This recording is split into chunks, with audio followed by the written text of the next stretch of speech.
फिर भी वशिष्ठ मुनि के वो पढ़ने गए। भगवान नारायण श्री कृष्ण भगवान के पास सारी विद्या थी, फिर भी सांदीपनि मुनि के पास गए। 64 दिनों में 64 कलाएं सीख ली, जो 25-25 साल के ब्रह्मचारी वहां नहीं सीख पा रहे थे। तो इस प्रकार से ऋषभ भगवान को समस्त विद्याएं आती थी, लेकिन फिर भी लोकाचार के कारण वह गुरुकुल में भी गए और सब जगह, क्योंकि पूरी पृथ्वी पर पूरी प्रकृति उन पर रिझी हुई थी, तो इंद्र के दिमाग में खलल पड़ गई।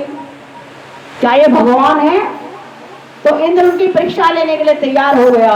देखो प्रभु ऋषभ की माया, वेद कोई जान ना पाया। देखो प्रभु ऋषभ की माया, वेद कोई जान ना पाया। राजा नाभि के तप से जलते थे इंद्र, राजा नाभि के तप से जलते थे इंद्र। इनकी ख्याति से भी द्वेष करते थे इंद्र, इनकी ख्याति से भी द्वेष करते थे। प्रभु ऋषभ से बैर बढ़ाया, वेद कोई जान ना पाया। प्रभु ऋषभ से बैर बढ़ाया, वेद कोई जान ना पाया। अब यहाँ देखो कि इंद्र क्यों जलते थे राजा नाभि से। राजा नाभि ने हजारों यज्ञ किए और यज्ञ के घोड़े को एक बार इंद्र चुराने के लिए आया था, लेकिन वो पकड़ा गया था, उसको बहुत बड़ा दंड दिया था, खबरदार पृथ्वी पर आज के बाद तूने इतना उपद्रव मचाया। तो जलते थे राजा नाभि, इन्होंने परास्त कर दिया था उनकी संतान ने। अब उनके संतान है ऋषभ देव, तो किसी के बाप से हमारा बैर हो गया है, सारा उसी की तो है संतान। ला ऐसे बता दो राजी है। मान लिया आपने मेरा बिगाड़ा कुछ, आपका मैं कुछ बिगाड़ने मेरा आपका बेटा मिल गया, साले उसी को तो तू ला तुझे बताऊं। कहते नहीं कहते, इंद्र की बुद्धि बिगड़ते गए, राजा इंद्र की बुद्धि बिगड़ते गए। रोग दिन वर्षा चाल चलते गए, रोग दिन वर्षा चाल चलते गए। सारे बादलों को रोक दिखाया, वेद कोई जान ना पाया। सारे बादलों को रोक दिखाया, वेद कोई जान ना पाया। राजा इंद्र ने सारे बादलों को रोक दिया। अरे जहाँ जहाँ ऋषभ देव का राज है ना, मजाज एक बूंद भी पड़ जाए चाहे 100 साल हो जाए। भगवान ऋषभ देव तो भगवान थे, उन्होंने देख लिया, अच्छा बादलों को रोक दिया। भगवान ने कृत्रिम मेघ बनाए, अरे बैठा रहे अपने इंद्र के सिंहासन पर, कृत्रिम मेघ बनाए। तेरे जैसे करोड़ों इंद्र मेरे चुटकी में ऐसे ऐसे निकलते चले जाएंगे, जितनी समाज छोड़ो तो हजारों इंद्र पैदा हो जाएंगे। तो भगवान ने ऋषभ देव ने कृत्रिम मेघ बनाए, अपने राज्य वर्षा की, और एक भी दाना सूखा नहीं, सारी पृथ्वी हरी भरी हो गई। अब राजा इंद्र ने देखा, ओ ये तो मुझे जरूर दंड देंगे। क्यों? राजा इंद्र ने देखी प्रभु की छटा, राजा इंद्र ने देखी प्रभु की छटा। पछताने लगे अभिमान घटा, पछताने लगे अभिमान घटा। दंड से क्यों घबराया, भेद कोई जान ना पाया। कैसे इंद्र से क्यों घबराया, भेद कोई जान ना पाया। कांप रहा है, थर थर कांप रहा है। अगर भगवान ने मुझे दंड दिया तो छोड़ेंगे नहीं। अब क्या करूं? गुरुदेव के पास गए, देवता के गुरु बृहस्पति, गुरुजी हाय गुरुजी पैया पड़ूं, गुरुजी रक्षा करो। क्या हुआ? महाराज मैंने सोचा ये ऋषभ देव है, नाभि का पुत्र है, ऐसी होगा सांसारिक, मुझे क्या पता है साक्षात नारायण है, ये तो ईश्वर है, पूरा ब्रह्मांड ऋषभ देव के बस में है। मैंने बैर बढ़ा लिया, बादल बरसाए नहीं, उन्होंने कृत्रिम बादल बनाए, सारी प्रजा की रक्षा करी। अब मुझे भय लग रहा है, ये मुझे दंड जरूर, हाँ दंड तो देंगे जरूर, जो भी कर्म का दंड है वो ईश्वर तो देता है। यमराज हो चाहे धर्मराज हो, भगवान ने कहता है यमराज से ये दंड दे दे और उसे दंड दे दे। मान ले मैं दुकान की मालकिन हूँ है, और इसलिए को कह दूँ तू ये सामान उसको दे, ये सामान उसको दे, है तो मेरे अनुशासन करेगी। ऐसे भगवान शिवदेव के अनुशासन प्रशासन में सारे यमदूत तो सारे हैं, तो वो कुछ दंड देंगे जरूर, छोड़ेंगे नहीं। क्योंकि काल का दंड हो चाहे किसी भी तन का दंड हो, चाहे मन का दंड हो, चाहे धन का दंड हो, दंड का विधान तो भगवान करते हैं। सारी जितने देव देवता वो तो उनके अनुचर हैं, तो दंड जरूर देंगे। अब क्या करूं दंड से बचने के लिए? भाई गुरु तो गुरु है, अगर गुरु के पास मुक्ति नहीं तो संसार में कहीं भी मुक्ति नहीं। गुरु जी कहने एक काम कर। फिर क्या काम करूं? तेरे एक बेटी है, एक बेटा एक बेटी थे इंद्र के। जयंत नाम का बेटा था और जयंती नाम की बेटी थी। तेरी बेटी बड़ी सयानी हो रही है, जयंती उसका नाम है। ऐसा कर, इससे पहले कि भगवान तेरा दोस्त तुझे बताए, घसीटते हुए ले आए तुझे और तुझे दंड दे, तो पहले ना अपना दोष स्वीकार कर ले। यदि मुझसे कोई गलती हुई तो मैं कह दूँ भाभी जी ये गलती हो गई, कल नहीं होगी, तो आप कहते चलो कोई बात नहीं दीदी कल मत करना, कोई बात नहीं, हो जाती है गलती, सबसे हो जाती है। तो अपनी गलती मान ले, पहले अपनी गलती जा कह दे और अपनी बेटी को साथ ले जा कि बेटी को क्यों ले जाओ, बेटी से गलती हुई। आगे एक बात बता रहा हूँ, जब अपराध बहुत बड़ा हो या तो दंड भुगतने के लिए पक्के तैयार हो जाओ, नहीं तो वो रिश्तेदार बना लो उसे अपना। रिश्तेदार कैसे बनेंगे? अब मैं बता तो रहा हूँ, तेरी बेटी है और रिश्तेदारी गांठ दे कि कैसे कि अपनी बेटी दे दे, जो मुझ पापी की बेटी को लेंगे। अरे इसका तरीका तो मैं बता रहा हूँ ना, मैं गुरु हूँ, मैं बता रहा हूँ कि क्या कि अपनी बेटी को ले जा और अपनी पहले तो खुद प्रणाम करना और फिर अपनी बेटी को कहना कि दंडवत प्रणाम कर दे ऋषभदेव महाराज को। और जयंती को पढ़ाया था गुरु जी ने कि जब तू दंडवत प्रणाम करे ऋषभदेव भगवान को तो उठना ही मत, चाहे लाख आशीर्वाद है उठना मत। जब तेरा हाथ पकड़ के उठाए तो हाथ पकड़ देना, महाराज आपने पहली बार छुआ तो आप ही की होके रहूंगी। और बाके बिहारी लाल की।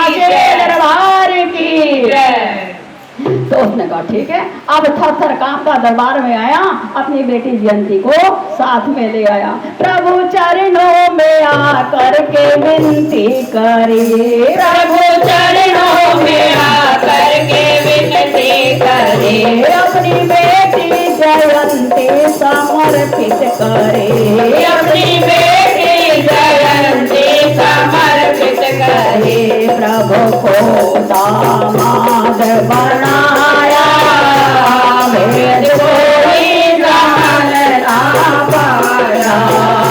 प्रभु को दामाद बनाया, भेद कोई जान ना पाया। पहले तो थर-थर कांपना, भगवान ने कहा अच्छा ठीक है इंद्र तुम आ गए, चलो बैठो, आसन दे दिया। फिर जयंती दंडवत प्रणाम करने बैठी। भगवान ने कहा कुशल मंगल भव, विदुषी भव, ज्ञानवान भव, आयुष्मती भव, सौभाग्यवती भव, बहुत सारा आशीर्वाद दिए। वो तब भी नहीं उठी। अरे कुछ है क्या, कुछ मांगना चाहते हैं, जो मांगना है तो वो मिल जाए। भगवान ने सिर पे हाथ तो रखा नहीं, ये भव दुनिया भर के आशीर्वाद है, हजारों चीज उन्हें लग दी, वो फिर भी नहीं उठी। भगवान ने कहा क्या बात है, उठ जाओ, कुछ और मनोकामना है। वो तब भी नहीं उठी, मुख से बोली नहीं। आखिर में भगवान ने उठाया, शीश पर हाथ रखा, दोनों हाथ उठाए। क्या बात है देवी, क्या चाहती हो? कहने महाराज आपने मेरा हाथ पकड़ लिया तो अब छोड़ना मत, आपने मेरा हाथ पकड़ लिया छोड़ना मत, क्योंकि हाथ ही आज तक किसी के हाथ में नहीं आया। आपने पहली बार मेरे हाथ को हाथ लगाया तो अब ये हाथ आपके हाथ में हमेशा रहे। भगवान ने मनोभाव समझ लिया। प्रभु ने पकड़ा जो जयंती का हाथ, प्रभु ने पकड़ा जो जयंती का हाथ, पर जा को सुखी कर दिया दिन रात, पर जा को सुखी कर दिया दिन रात। कैसा सुंदर ग्रस्त बसाया, फिर कोई जान ना पाया। कैसा सुंदर ग्रस्त बसाया, फिर कोई जान ना पाया। देखो प्रभु ऋषभ की माया, वेद कोई जान ना पाया। देखो प्रभु ऋषभ की माया, वेद कोई जान ना पाया। ऋषभ देव भगवान की जय। देखो ये तो ऋषभ देव की मैंने ऐश्वर्य दिखाया, उनका प्रताप, उनके अंदर कितनी करुणा भी थी, कैसे शासन किया। लेकिन हमारे यहाँ एक तो नर नारायण भगवान का, भगवान विष्णु के 24 अवतार हैं, एक तो नर नारायण का अवतार हुआ। कल हमने बताया था कि आज भी 2 पर्वत जिसपे नर और नारायण थे, आज भी वो जो पर्वत पड़े, एक का नर और एक का नारायण नाम है। हजारों लाखों वर्ष तक तपस्या भगवान ने खुद तप के तब लोगों को शिक्षा दी। तब अरे भगवान इतना सारा करते तब तुम इतना सा कर पाते हो, है कि नहीं? ऐसे ही जो परमहंस की अवस्था सबसे पहले ऋषभ देव भगवान ने पृथ्वी पर धारण करके दिखाई। तो अब हम आपको ऋषभ देव का तप क्या था, ग्रस्त तो बता दिया, कैसा ग्रस्त था और किस प्रकार से उन्होंने तप किया, ये आपको बताते हैं। ऐसे हैं प्रभु जी पतित उदाहरण हार। देखो ऋषभ प्रभु जी पतित उदाहरण हार। देखो ऋषभ प्रभु जी पतित उदाहरण। कभी समाधि जाकर के पर्वत पे आप लगाते थे, दिन महीनों की क्या गिनती वर्षों वहीं बिताते थे। अरे डूब ध्यान में जाते थे, जल पिए न खाना खाते थे, सर्दी के मौसम में दयालु बर्फों से ढक जाते थे। वहाँ पर भी सुनते भक्तों की आर्त बारी पुकार। देखो ऋषभ प्रभु जी पतित उदाहरण हार। देखो ऋषभ प्रभु जी पर्वतों पे जाकर के कई कई फीट तक उनके ऊपर बर्फ पड़ जाती थी, लेकिन फिर भी जो उनकी नगरी में उनके 100 बेटे हुए, बड़े बेटे को राज्य दिया, फिर भी प्रजा कुछ अकुलाहट होती थी तो वहां भी उनकी बात सुन करके तुरंत दौड़े आते थे। दर्द भरी आवाज कान में भक्तों की सुन पाते थे, तुरंत समाधि खुल जाती, हाथों से बर्फ हटाते थे। दुनिया के दुख हरने में प्रभु अरसा नहीं लगाते थे, भक्ति के वश उठ करके दयालु नंगे पैरों आते थे, करते हर सारी कठिनाई देते खूब दुलार। देखो ऋषभ प्रभु जी पतित उदाहरण हार। देखो ऋषभ प्रभु जी पतित उदाहरण हार। ऐसे हैं प्रभु जी पतित उदाहरण हार। हमारे प्रभु जी पतित शक्ति ऐसी परबल थे, वरदान जो तुमसे पाते थे, जो कुछ मुख से निकल गया बस वही काज हो जाते थे।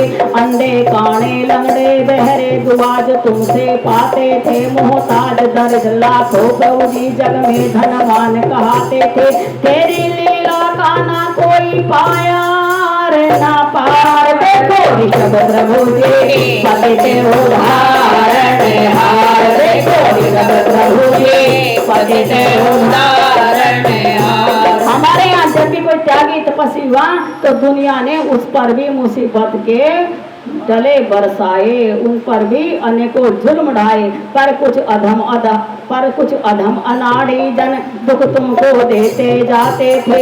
भूल भरे नंगे तन पर वे पत्थर मार घुमाते थे, बल मूत्र विसर्जन कर देते प्रभु जहाँ वास तुम पाते थे। फिर भी ना तुम गुस्सा होते, शांत यूं ही रह जाते थे, जैसे कोई पाषाण जगत में रहता निर्विकार। देखो ऋषभ प्रभु जी पतित उदाहरण हार। देखो ऋषभ प्रभु जी पतित उदाहरण हार। दुनिया थूक देती थी, मुद देती थी, जहाँ वो वास करते थे डले पत्थर, भीगी रोटी, गली सली रोटी उनके ऊपर फेंक देते थे। भगवान कभी उनको कुछ नहीं कहते थे, और मुझे गुस्सा ना आ जाए मेरे मुख से कोई श्राप ना निकल जाए, इन्हें गाली निकल जाए, इनके लिए कोई अशुभ वर्ण निकल जाए, इसलिए भगवान अपने मुंह में पत्थर का एक टुकड़ा रख लेते थे। पत्थर का एक टुकड़ा तुमने अपने मुंह में धरा, देखो अजगर वृत्ति थी अपनाए रखते तन परे जमा, देखो तन पर एक लंगोटी सकना नंगा बदन तपा, देखो चाहे तपन हो या होठ सुगन या मूसलाधार वर्षा, देखो आपके तन के बल से उठती रहती सुगंध आपा, देखो ऋषभ प्रभु के पतित उदाहरण हार, देखो ऋषभ प्रभु के पतित उदाहरण हार। उनका तप देखो, उनका त्याग देखो, उनका वैराग देखो, जिल्लत से दे या इज्जत से तुमको दाना पानी, फर्क नहीं पड़ता था तुमको थूके या फेंके पानी, सिर सिरे कुछ लोग समझते थे पागल तुमको अज्ञानी, कंकड़ पत्थर मार मार के भगते गाली मनमानी, कुछ नहीं बड़ा बुरा तुम मानो सहते अत्याचार, देखो ऋषभ प्रभु जी पतित उदाहरण हार, देखो ऋषभ प्रभु जी पतित उदाहरण हार। अद्वैत में आप विचरते थे ना नजर दूसरा था कोई, ब्रह्मांड किसका हो रहा है, कोई अर्ध मिले आंखें थी रहती और तन की ना थी खबर कोई, मोह माया बरसाते लिपटी सो बेटे याद न करा कोई, मोह माया थी नहीं सो बेटे, पर जब तब करते थे एक भी बेटे को याद नहीं करते थे। परमहंस की अवस्था प्रभु जी बैराग भरा था पार, देखो ऋषभ प्रभु जी पतित उदाहरण हार, देखो ऋषभ प्रभु जी पतित उदाहरण हार। भूल में तो इसकी आवाज कम कर लो। स्नान वो करते थे तन से देखो बिखरती रहती किरणें तेज गिरफ्ते थे, लंबे लंबे केश को अपने धूल में साने रखते थे, अंजल सारा छोड़ दिया नित अमृत अंदर चखते थे, लागी अगम अपार समाधि भूला सब संसार, देखो ऋषभ प्रभु जी पतित उदाहरण हार, देखो ऋषभ प्रभु जी पतित उदाहरण हार।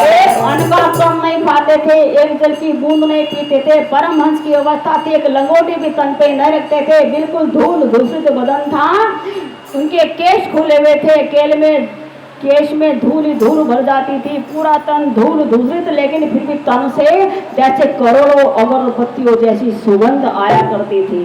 जब इतना त्याग तप किया संसार वाले दिन रात उनकी पूजा अर्चना करने लगे, जो मलिन मन के व्यक्ति थे वे भी आकर के पश्चाताप करने लगे, उनकी चरण की धूली अपने मस्तक पर लगाने लगे, इतना कठोर तप किया तो भगवान शंकर विचलित हो गए। एक दिन भोलेनाथ पर्वत से उनके पास चले आए, हो गया पूरा काम प्रभु जी जिस कारण थे तुम आए, गृहस्थी ब्रह्मचारी सन्यासी वानप्रस्थी शिक्षा तुमसे पाए, योग भक्ति और सांख्य योग की भूमि दल तुम दे पाए, लौट जाओ धाम को अपने छोड़ो ये संसार, देखो ऋषभ प्रभु जी पतित उदाहरण हार, देखो ऋषभ प्रभु जी पतित उदाहरण। भगवान शंकर ने कहा अब शरीर को अधिक कष्ट देने की आवश्यकता नहीं है, सब गृहस्थियों ने आपसे शिक्षा पाई, 100 बेटे आपने पैदा किए, सबको ही अलग अलग राज्य दिया, ब्रह्मचर्य कैसा हो ये आपने शिक्षा दी, संन्यास कैसा हो सन्यासी बन के आपने दिखाया, जंगलों में रह करके धूल दूषित बदन करके और परमहंस की अवस्था में आकर के वानप्रस्थी ये सब आपसे शिक्षा पाएंगे। आपने समस्त ब्रह्मचारियों को, सन्यासियों को, योगियों को, यतियों को, मुनियों को सबको शिक्षा दी, इसलिए अब आप अपने धाम को लौट जाओ। आप जो शिक्षा का प्रसार करने के लिए आए थे वो सब आपने कर दिया, तो अब भगवान ने कहा ठीक है मैं अपने धाम को जाता हूँ। अब भगवान ऋषभदेव कूटक पर्वत पर चल गए। कूटक पर्वत के वन में जा तपा बदन भारी, अपने बदन में इतना तपो तेज बढ़ा लिया कि योग की अग्नि उनके बदन में जाग गई। कूटक पर्वत के वन में जा तपा बदन भारी, उनका तपते तपते आग जो निकली तन अंगारी था उनका। उस अंगारी को पा करके जली घास सूखा तिनका, कर दिया भस्मीभूत वो जंगल, न हड्डी मिली न निशान उनका। पांच तत्व की काया करके तत्व मिली ना सार। देखो विषम प्रभु जी पतिते उदाहरण हार, देखो विषम प्रभु जी पतिते उदाहरण हार। हमारे प्रभु जी पतिते उदाहरण हार, हमारे प्रभु जी पतिते उदाहरण हार। देखो विषम प्रभु जी पतिते उदाहरण हार, देखो विषम प्रभु जी पतिते उदाहरण हार। बोलना के बिहारी लाल साचे दरबार की, श्री कृष्ण गोविंद हरे मुरारी, हे नाथ नारायण वासुदेव, हरे कृष्ण गोविंद हरे मुरारी, हे नाथ नारायण वासुदेव, हे नाथ नारायण वासुदेव, हे नाथ नारायण वासुदेव, हे नाथ नारायण वासुदेव, हे नाथ नारायण वासुदेव। बिहारी लाल की साचे दरबार की जय। ऋषभदेव भगवान ने अपनी काया को लीन कर दिया। उनका शव किसी को नहीं मिला, ना हड्डी मिली और ना कोई शरीर का कोई अंग मिला। बस अपने शरीर में योग अग्नि धधकाई और अपने शरीर को लीन कर दिया। ये परमहंस की अवतार, इस धरातल के पहले परमहंस ऋषभदेव महाराज है। वो ऋषभदेव महाराज की, ऋषभदेव महाराज की, ऋषभदेव भगवान की। इनके 100 पुत्र थे। बड़े पुत्र का नाम था भरत जी। भरत जी को राज दे करके तब ऋषभदेव भगवान तपस्या करने के लिए गए। अब भरत जी के भी 5 पुत्र पैदा हुए और सबसे बड़ा पुत्र था उनका विजिताश्व। अब वो विजिताश्व को देकर के राज भरत जी का जो विवाह हुआ था वो विश्व रूप की कन्या के साथ हुआ था। अपने बड़े बेटे को राज देकर के भरत जी भी, क्योंकि पहले राजा लोग जब उनका बच्चा बड़ा हो जाता था, गद्दी संभालने लायक हो जाता था, तो फिर वो जंगलों में तपस्या करने के लिए चले जाते थे। अब भरत जी नेपाल की तरफ, पहाड़ियों की तरफ गंडकी नदी है, जिसे नेपाल की तरफ वो नारायणी नदी भी बोलते हैं उसको। गंडकी नदी के तट पर जाकर एक कुटिया बनाई और घनघोर तपस्या करनी आरंभ कर दी। ऐसा नहीं घर से खूब सारा मसाला लेके, खूब सारा आटा लेके, खूब सारे नौकर लेके, हलवा पूरी पकौड़ी और खूब खारे जबरदस्त रसोईया भी लेके, तो कमी थोड़ी थी, करोड़ों वर्ष कर ले खा खा के, पर घर से कुछ नहीं ले जाते थे। हाँ बिल्कुल, घास मूल कंद मूल आदि खाते थे। यानी कि हाँ परिवारजन भी कुछ होते थे कि थोड़ा भिक्षाटन कर लिया, लेकिन जब तप करने के लिए निकलते थे वो परिवारजन नहीं होते थे, वो तो केवल अपना कंद मूल फल फूल खाया और गुजारा करते थे। तो गंडकी नदी में रोज स्नान करते थे, सुबह शाम नदी के तट पर घोर तपस्या करते थे। एक दिन की बात कि एक हिरणी गर्भवती थी, उसके पीछे एक सिंह पड़ गया और हिरणी तेज भाग रही है, सिंह हो करके सिंह उसके पीछे भाग रहा है। वो गर्भणी थी। उधर दूसरे तट पर महाराज ये भरत जी तपस्या कर रहे थे। हिरणी ने छलांग लगाई कि मैं किस तरह छलांग लगा दूं, बच जाऊं, ये सिंह मुझे खा जाएगा। जैसे छलांग लगाई, छलांग लगाने में वो तो समर्थ हो गई, लेकिन उसके गर्भ का बच्चा जल में गिर गया। बच्चा गर्भ में गिरे, ताड़ी बजा रहे और भागे। वो उनकी आंखें खुली हुई थी, उन्होंने कहा रे रे रे रे रे ये क्या हो गया, बच्चा गर्भ से ही गिर गया नदी में से।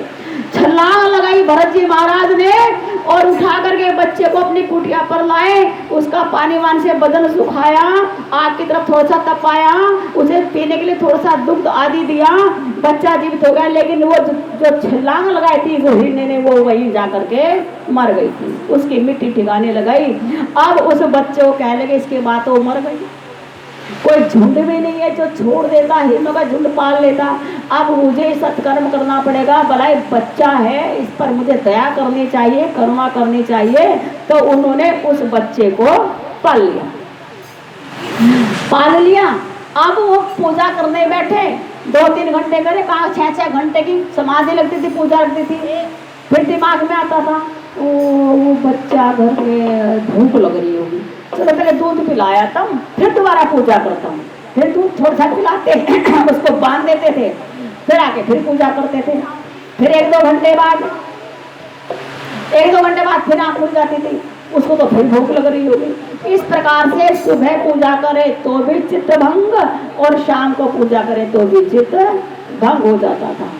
जब हमारा किसी चीज में प्रेम पड़ जाए, आसक्ति पड़ जाए या द्वेष पड़ जाए तो हमारा चित्त भंग हो जाता है।